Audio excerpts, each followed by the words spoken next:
Initiating encrypted transmission. Signal confirmed. Welcome back, agents of the blockchain. You're tuned into Ninja News, the broadcast where truth hides between the shadows of power.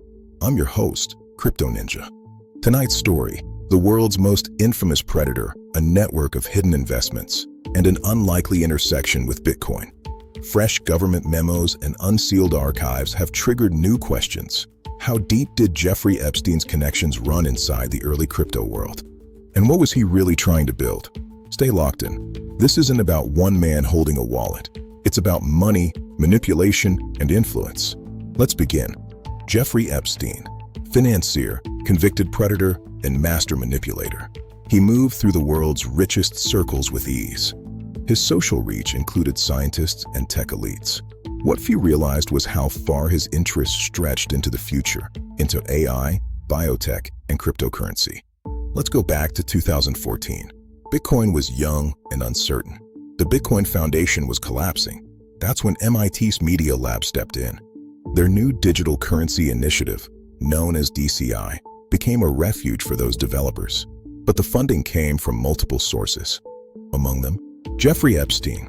Between 2015 and 2017, Epstein funneled roughly $500,000 into MIT, much of it toward the DCI. Internal emails show Joy Ito personally thanking Epstein for helping the lab move fast to bring Bitcoin developers under its wing. Meanwhile, Epstein-linked funds touched another name in Bitcoin's early infrastructure, Blockstream. The link ran through a venture fund Ito managed. So the reality is this. Epstein's money quietly bridged MIT and Bitcoin's core development. His influence grazed infrastructure firms. He wasn't a coder. He was a financier.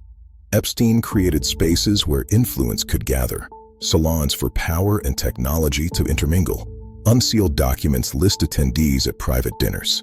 Names like Larry Summers and Brock Pierce appear. These encounters weren't about small talk. They were about how digital money could be regulated or weaponized. Epstein even pitched culturally adaptive currencies, regional or Sharia-compliant coins. He saw crypto not as chaos, but as infrastructure for global influence. There are also records tying Epstein-backed capital to Coinbase during its startup years.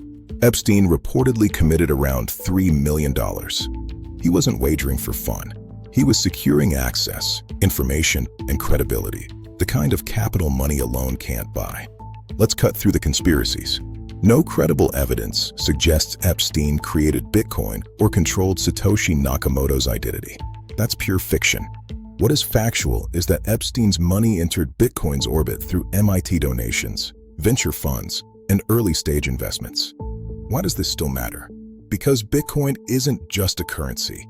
It's an ideology about decentralization and trust. When dark money funds technology, the echoes last for decades. It's a reminder that decentralization is only as strong as its ethics. So here's the decoded version. Epstein didn't design Bitcoin. But between 2014 and 2017, he left fingerprints across its ecosystem. He wasn't chasing innovation. He was chasing control. Truth moves in silence. Strike the like button. Subscribe. I'm Crypto Ninja. Transmission concluded.